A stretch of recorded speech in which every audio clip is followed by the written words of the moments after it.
All right, let's get to work. Oh, good evening, YouTube, and welcome back to another episode here at Wildman Lifts. I'm your host, Wildman. On today's episode, I'm going to be doing some back squats along with something new that I haven't done in a very long time. So let's get this out of the closet. Let's dust off the old cobwebs and let's get started.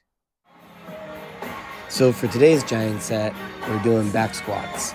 And I'm using that med ball there to make sure that I achieve the proper depth. All year round, I usually train with a box, and that usually leaves me at about parallel and sometimes just a little bit above parallel. So training to that med ball is just a touch below parallel, I'll argue. And I'm also doing weighted pull-ups in between my sets. I'm 230 pounds plus whatever the kettlebell is. And I'm going to be doing dragon flags in between for my ab work. This really works on your bracing, your timing, and your breathing when it comes to lifting heavy weights and compound movements, and that's why I do them. Now, I'm going to continue to add more weight to the bar as I go up, and I'm going to continue to not use any equipment, no sleeves, no belt, nothing yet. I'm mainly just trying to get my body warmed up with the easy weight. And a lot of people think that the back squat is a leg-only movement, but that's not true.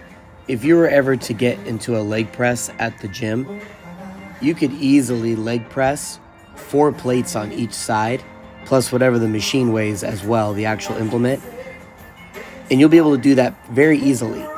But that doesn't necessarily mean that you can back squat 405 pounds. And the reason is there's much more factors to consider. First of all, the bar is sitting on your upper back. So if your upper back isn't strong, that weight is just going to crush you. It's going to feel like you're carrying the Empire State Building on your back. And another thing is you have to stabilize it with your core, which involves breathing and bracing.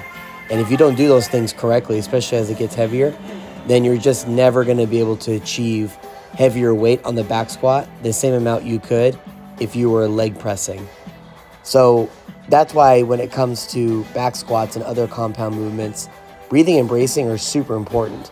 And both weighted pull-ups and dragon flags are helping my upper back and my core to stabilize heavier weight. Now, I'm so mad at myself. I did not record my top set, which was 6 reps at 365 pounds.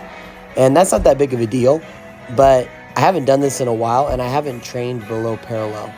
So the fact that I was doing it for the first time while training below parallel, I was very upset.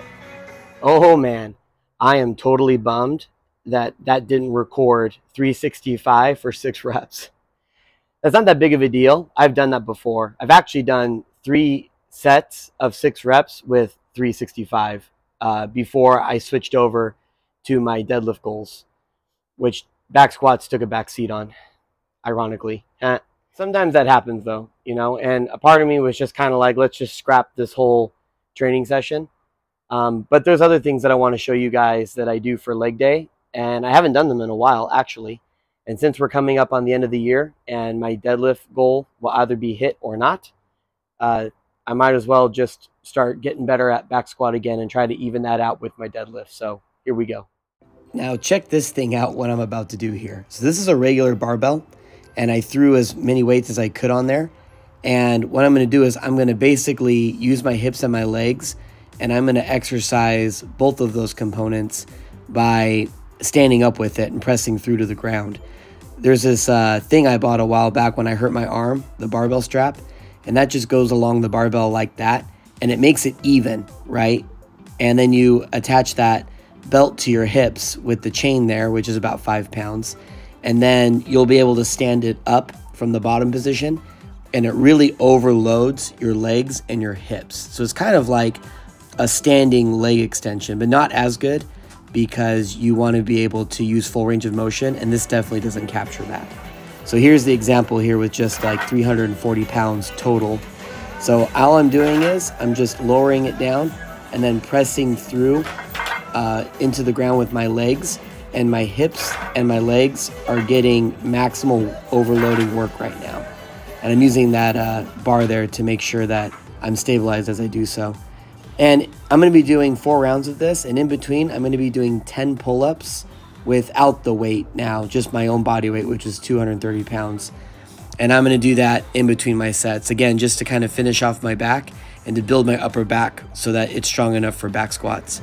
And to keep things simple, I'm going to continue to do dragon flags in between my sets for breathing and bracing work. So the plan here was start off with 340 pounds and then just keep adding 45s to each side until I can't fit any more weight on the bar anymore. And unfortunately, you know, the iron plates are a lot thinner than the bumper plates, but I ran out of iron plates.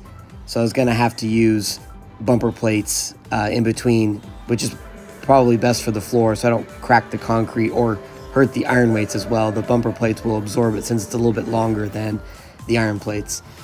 And the goal was, the last time I did this, which was probably 2 years ago, I think, was to get up to over 600 pounds.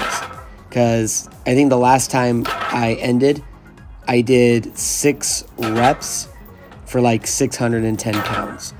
And I was doing sets of 8 reps, working my way up.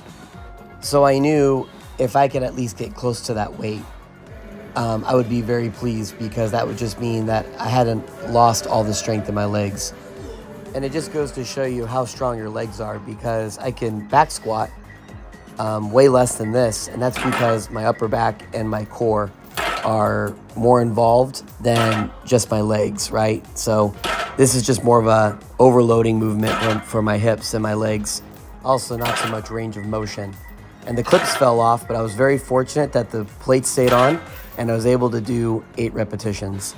Now, to tell you the truth, I probably could have done 700 for like 6 reps after that, but I decided not to because this isn't something that I'm primarily focused on.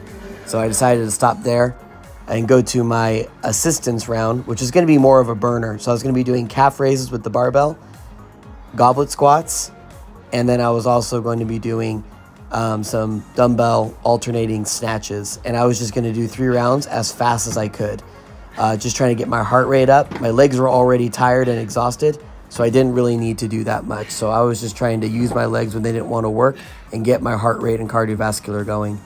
And for my accessories, I was doing the rope supinated curls in order to build that inner tendon right there that often goes snap when you're lifting. And since my arms were kind of tired from all the pulling I did, it made it a little easier to isolate. And I was doing hitchhikers for shoulder mobility and flutter kicks to target my lower abs. All right, it is now nighttime. We've officially worked from day into night. A lot got done. I was able to dust off the old barbell strap there and do some hip leg presses with it. Very pleased that I could still hit 600 pounds for 8 repetitions. Got my protein and I got my water. I'm gonna hydrate, I'm gonna recover. I'm gonna put all this equipment away and we'll get ready and rest it up for the next training session. Until next time, thank you.